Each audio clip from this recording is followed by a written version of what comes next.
Bonjour chers amis bibliothécaires, j'espère que vous avez passé une bonne semaine et que vous êtes heureux de vous retrouver en ma compagnie pour ce dimanche avec une nouvelle vidéo. Cette vidéo sera une vidéo réédition d'une vidéo que j'avais fait dans les tout débuts de la chaîne entre guillemets. Et vous savez que les rééditions sont faites parce que je ne faisais pas beaucoup de recherches à cette époque-là et que maintenant je refais les vidéos en essayant d'être la plus complète possible dans mes recherches. Mais avant de commencer cette vidéo, comme d'habitude, je vous invite à vous installer bien confortablement avec une petite boisson, chaude ou froide selon l'envie, près du feu, sous la couette, sous votre plaid, c'est selon vos envies et à mon avis, je vous conseille de prendre de petites choses à grignoter car la vidéo risque d'être un chouïa un peu longue. La vidéo du jour revient sur un vampire dont j'avais déjà parlé, donc comme je le disais. C'est le vampire de Crawling Grange. Apparemment, c'est une histoire de vampire qui est assez connue, mais comme j'en avais déjà parlé dans une ancienne vidéo, je me devais de mettre à jour ceci et de donner quand même plus de détails que je ne l'avais fait à l'époque. Sachez tout d'abord que le vampire de Crawling Grange, c'est l'une des plus célèbres histoires de vampires de Grande-Bretagne. Le récit original aurait été rapporté à Augustus R par un certain capitaine Fisher. Il affirmait que l'accident qu'il a raconté donc à R s'était bien produit dans sa propre famille.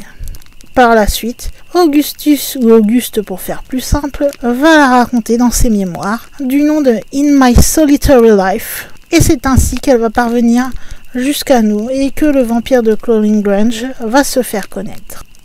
Est-ce un conte, est-ce une histoire vraie, je ne sais pas, mais voici ce que nous dit Augustus R sur l'épisode qu'aurait supposément vécu la famille du capitaine Fisher. Alors, il y aurait eu plusieurs épisodes qui se sont déroulés entre 1875 et 1876.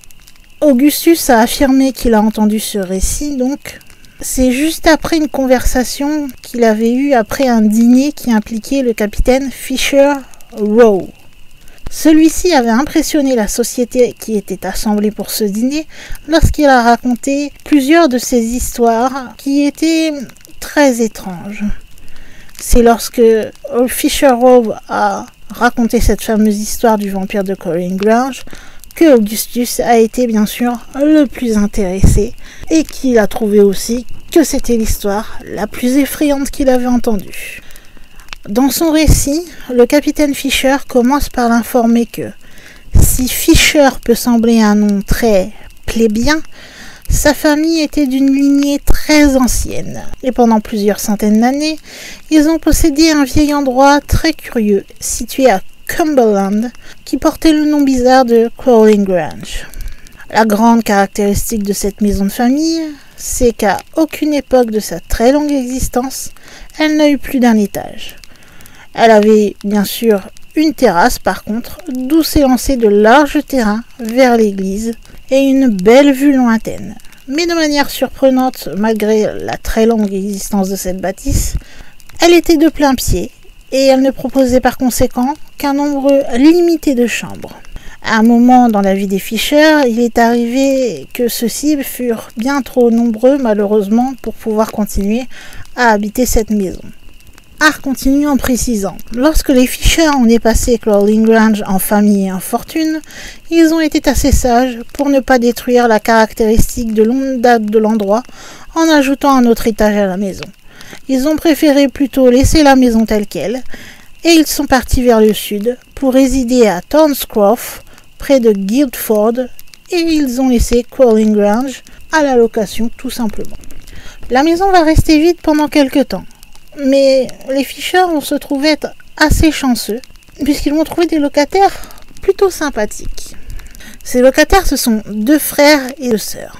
R, lui, ne les nomme pas, mais selon des sources, on a pu retrouver que ces 2 frères et cette sœur étaient de la famille Conswell, et que les frères en question s'appelaient Edward et Michael, et la sœur Amelia.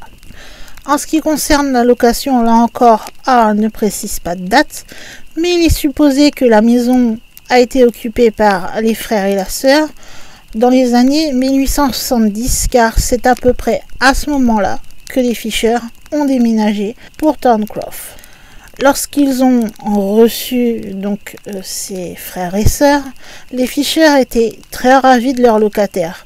Ils entendaient partout les louanges de ceux-ci où ils allaient. Les voisins n'avaient vraiment rien à dire sur eux, puisque les trois gens étaient aimables, bienveillants, bienfaisants avec les voisins les plus pauvres, et même avec ceux qui appartenaient à une classe supérieure, ils prenaient grand plaisir à les fréquenter. De leur côté, les locataires, eux, donc les frères et sœurs, étaient vraiment enchantés de cette nouvelle maison. L'agencement de la maison aurait en soi été une épreuve pour beaucoup, mais pas pour ces deux frères et cette sœur. C'est comme si cette maison était faite. Leur premier hiver dans la maison fut des plus heureux. Ils s'initièrent aux petits plaisirs de la vie à Cumberland et ils devinrent très rapidement populaires par leur gentillesse et leur savoir-vivre. Hart déclare que, pour leurs voisins les plus pauvres, ils étaient tout ce qui est gentil et bienfaisant, et leurs voisins d'une classe supérieure parlaient d'eux comme d'un ajout bienvenu à la petite société du quartier. Mais durant l'été, malheureusement, ils connurent une terrible épreuve. Ce jour-là, la chaleur était accablante. Elle empêchait toute activité. Ainsi, les deux frères ont décidé d'aller s'étendre sous les arbres du jardin pour être à l'ombre, un livre à la main. Leur sœur, elle, s'est assise à l'ombre de la véranda et elle tentait vainement de travailler. Après le souper qu'ils décidèrent de prendre tôt, les trois jeunes gens vont aller s'asseoir sous la véranda et profiter de l'air frais du soir. Ils vont regarder la lune se lever au-dessus des grands arbres qui les séparaient du cimetière. Après quoi, ils vont se séparer pour aller chacun dans leur chambre, qui, comme je vous disais, étant une maison de plain-pied, se trouvait au rez-de-chaussée. Malheureusement, dans la maison, la chaleur elle a été encore très intense malgré le fait que le soir tombait. La jeune fille ne parvint alors pas à s'endormir. Elle a fermé sa fenêtre quand même, puisque on ne sait jamais ce qui pouvait arriver. Cependant, généralement, les alentours étaient plutôt calmes. Amelia s'appuie sur ses oreillers, contemple la beauté de la nuit d'été. Et au fur et à mesure, son regard s'est mis à se perdre sur les silhouettes des grands arbres. Après un certain temps, cependant, elle va remarquer quelque chose qui la dérange dans ce qu'elle regarde, comme si quelque chose n'était pas à sa place. En tout cas, quelque chose qui ne faisait pas partie des jardins, des arbres ou de la pelouse baignée de lune. Il y avait deux lumières qui scintillaient autour de la rangée d'arbres, près du cimetière. Bizarrement, Amelia se trouva comme attirée par ces lumières, et elle les fixa. Celles-ci cessèrent bientôt d'esquiver les troncs d'arbres, et elles commencèrent à avancer à travers la pelouse pour aller vers la maison. Amelia était incapable d'arrêter de regarder ces lumières. C'est alors qu'elle aperçut une partie de silhouette. Une silhouette qui semblait marcher avec beaucoup d'hésitation et qui semblait se diriger vers sa fenêtre. Parfois, cet être était un petit peu obscurci par l'ombre des arbres, mais les lumières étaient toujours visibles et elles se rapprochaient vraiment de plus en plus. Le cœur d'Amelia battait à tout rompre et des frissons passaient sur sa peau. Elle savait qu'elle devait s'éloigner de la fenêtre, quelque chose n'allait vraiment pas. La porte de sa chambre était près de la fenêtre, vers laquelle justement la bête s'approchait. Et Amelia savait que déverrouiller la porte la rapprocherait alors de la créature pendant un moment, malheureusement. Elle voulait crier, mais c'était comme si sa gorge était anesthésiée, paralysée. Sa langue était collée au palais de sa bouche. Puis finalement, l'être s'est détourné et a semblé s'éloigner de sa fenêtre en trébuchant. Amelia avait l'impression qu'il faisait comme le tour de la maison, mais qu'il ne venait pas pour elle spécialement. Là, elle s'est un petit peu calmée, elle a laissé retomber la peur qui l'avait habitée, et elle qui était immobile recommença un peu à bouger, ce qui l'amena à pouvoir sauter finalement de son lit et se précipiter vers la fameuse porte. Elle tourna la clé dans la serrure. À ce moment-là, elle entendit alors comme des grattements sur la fenêtre. Et elle vit un visage brun hideux avec des yeux enflammés qui étaient en train de la fixer. Elle s'est précipitée vers le lit, mais la créature a continué à gratter, encore et encore. Amelia tourne la tête vers la fenêtre et ce visage est toujours là, avec ses yeux totalement flamboyants. Elle est totalement affolée. Elle court se réfugier dans son lit, puis, quelque part dans la panique de son esprit, elle se dit que, au moins, la fenêtre est verrouillée. Donc, comme ça, elle savait que la créature ne pouvait pas entrer, et ça l'a rassurée. Finalement, le fameux grattement s'est arrêté. Mais maintenant, c'était plus des grattements qu'elle entendait, c'était un bruit de picotement. Elle eut soudainement une prise de conscience. La bête était en train de détacher le pont qui retenait la fenêtre dans son cadre. Ce qu'elle entendait, c'était la bête qui était en train d'essayer de faire tomber la vitre dans la pièce. Celle-ci finalement tomba et se brisa sur le sol. C'est alors que le long doigt osseux de la créature est entré et il a tourné la poignée de la fenêtre. Finalement, celle-ci s'est ouverte et il put entrer dans la chambre d'Amelia.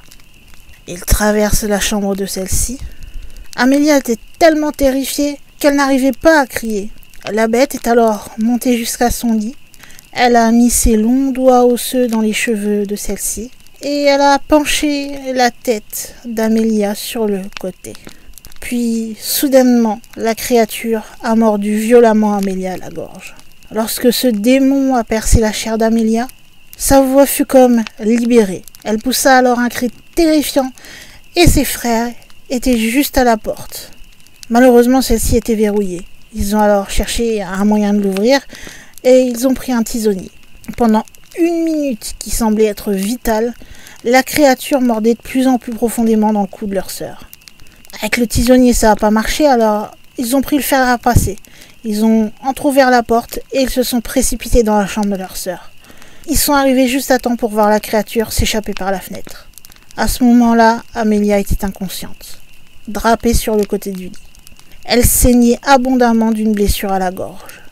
Lorsque un des frères a aperçu son agresseur qui était en train de courir sur la pelouse, grâce au clair de lune, il s'empressa alors de partir à sa poursuite.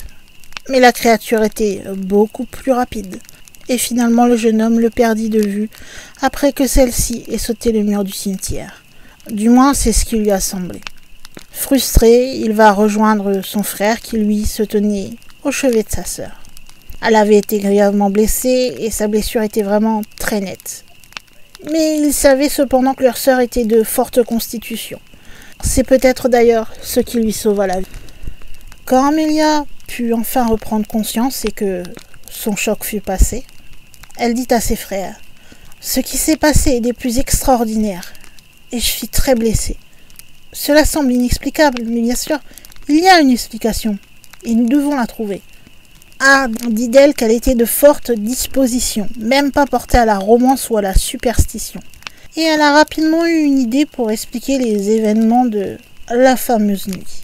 Elle a simplement dit « Il s'avérera qu'un fou s'est échappé d'un asile et a trouvé son chemin ici. » Les jours qui vont suivre, celle-ci va reprendre des forces. La blessure guérissait et elle semblait aller de mieux en mieux. Cependant, le médecin a préféré leur conseiller, pour pouvoir surmonter ce qu'elle avait vécu, de changer d'air, aussi bien physiquement que mentalement. Ce serait que bénéfique pour elle. Ils ont tous les trois réfléchi à la question et ses frères ont finalement décidé d'emmener Amelia en Suisse. Ils y resteraient le temps qu'il faudrait jusqu'à ce qu'elle soit parfaitement rétablie. Amelia était une personne sensible en général. Lorsqu'elle se rendait à l'étranger, celle-ci s'intéressait au pays qu'elle visitait. D'ailleurs, durant son séjour, elle va ramasser des fleurs qu'elle va faire sécher dans son herbier, escalader des montagnes, et elle va faire aussi divers croquis des différents paysages qu'elle a pu voir durant son séjour, puisque arrivait l'automne. À ce moment-là, elle se sentait vraiment mieux, et elle supplia alors ses frères de retourner à Colin Grange. Elle leur dit alors ceci. « Nous l'avons loué pour 7 ans, et nous y sommes restés un seul. Nous ferions mieux de retourner là-bas. Des fous ne s'échappent pas tous les jours. » Finalement, les frères d'Amelia, à qui il faut dire la maison manquait aussi également, pas les attaques de vampires bien sûr, ils se sentaient bien lorsqu'ils étaient à Colin Grange. Alors ils ont accepté ce que sa sœur venait de leur proposer et ils retournèrent donc à Colin Grange. Pour être plus tranquille, ses frères auraient voulu l'installer dans une pièce qui était un peu moins exposée.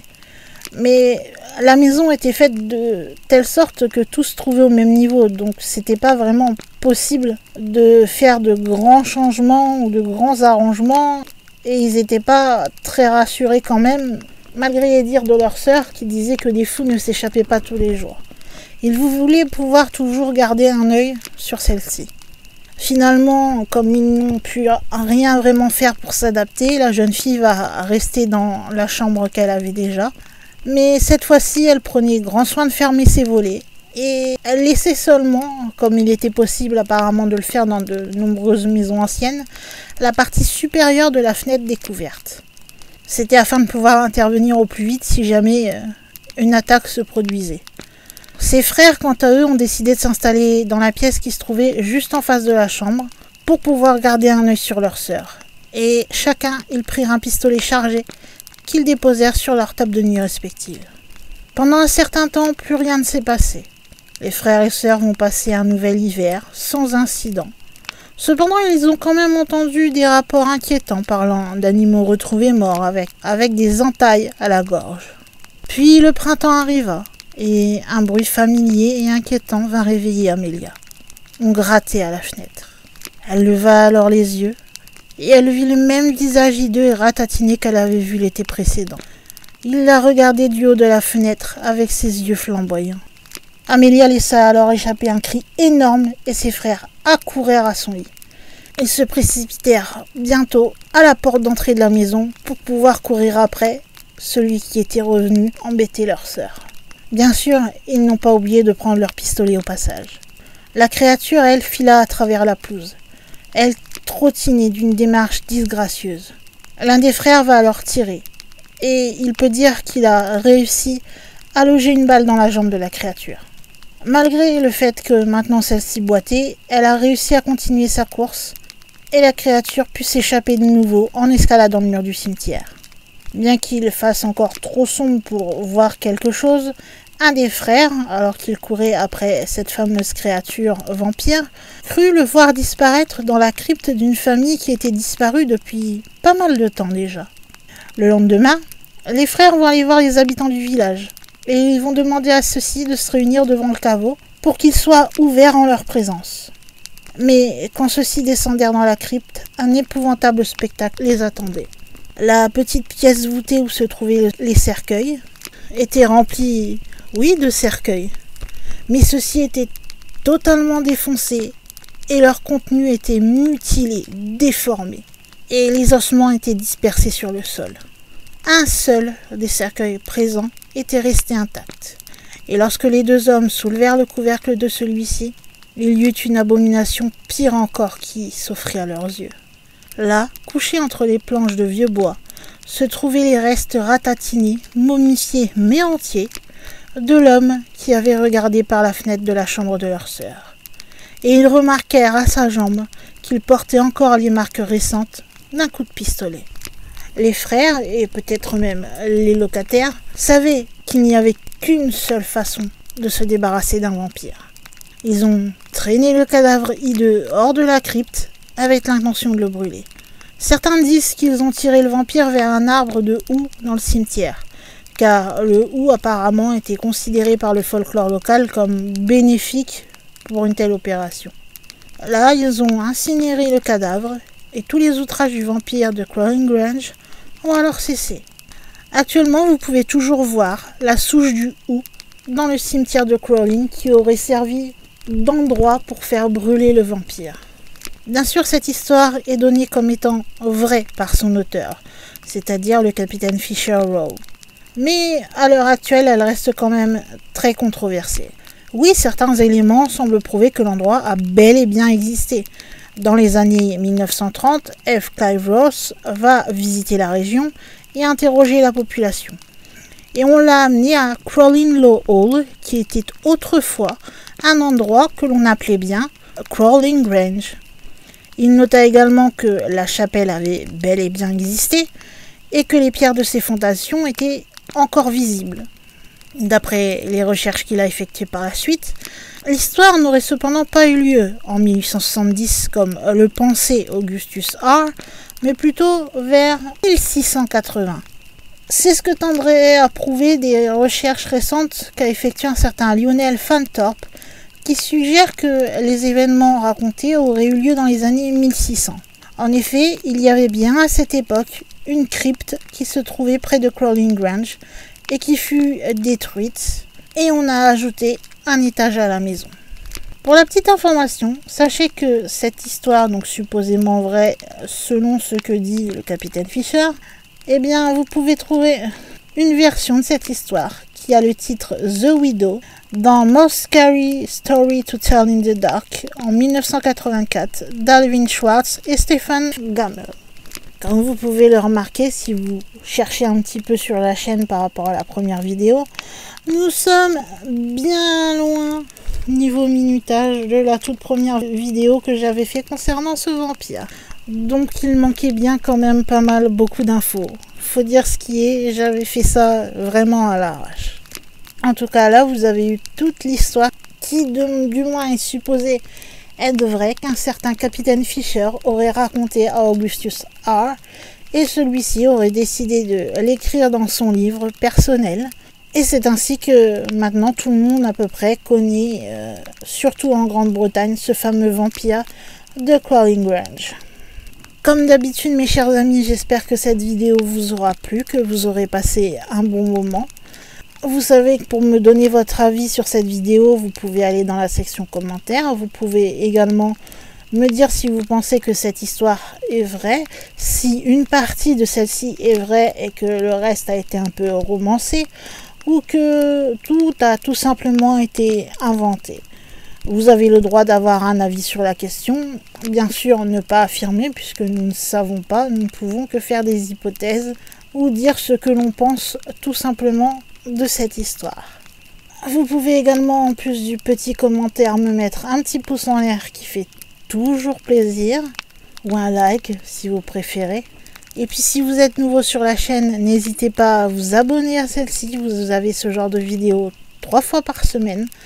Des vidéos qui concernent le paranormal surnaturel, mais sur vraiment une large palette qui peut aller des fantômes aux cryptides, aux creepypasta et aux SCP, en passant par les ovnis. Enfin voilà, j'essaie vraiment de parler de beaucoup de choses sur cette chaîne. Donc n'hésitez vraiment pas à vous abonner, passez le pas, ça vous prend quelques secondes. Et si vous l'avez fait, bien normalement vous avez vu une petite cloche apparaître, et bien celle-ci vous permet de régler les notifications que vous pouvez recevoir par rapport à ma chaîne. Bien sûr, personnellement, vous vous doutez que je vous conseille de cliquer sur la cloche et de cocher recevoir toutes les notifications liées à la chaîne. Comme ça, dès qu'une vidéo est publiée sur celle-ci, vous n'aurez plus qu'à observez vos notifications, YouTube vous préviendra et vous aurez qu'à cliquer sur la notif, ça vous amènera directement sur la vidéo. Et puis si par rapport au titre de la vidéo ne vous plaît pas, eh bien libre à vous de ne pas venir la regarder, c'est votre choix. En tout cas, si vous êtes abonné, je vous en remercie et je vous souhaite la bienvenue parmi les bibliothécaires de cette chaîne. Pour terminer, vous savez que vous pouvez partager cette vidéo partout où il est possible de le faire, que ce soit de façon orale avec les amis, les collègues, la famille. Enfin bref, en parler autour de vous pour faire plus simple. Si vous connaissez des gens que la chaîne peut intéresser, ils sont les bienvenus. Et vous pouvez également utiliser donc la manière un peu plus moderne entre guillemets, c'est-à-dire en partageant cette vidéo ou même la chaîne sur les réseaux sociaux, par Gmail à des contacts que vous connaissez, ou bien utiliser celle-ci sur un blog, sur un site internet, ou bien d'autres moyens qui sont possibles d'être utilisés pour partager et faire connaître cette chaîne. Je vous remercie énormément d'être resté jusqu'à la fin de cette vidéo.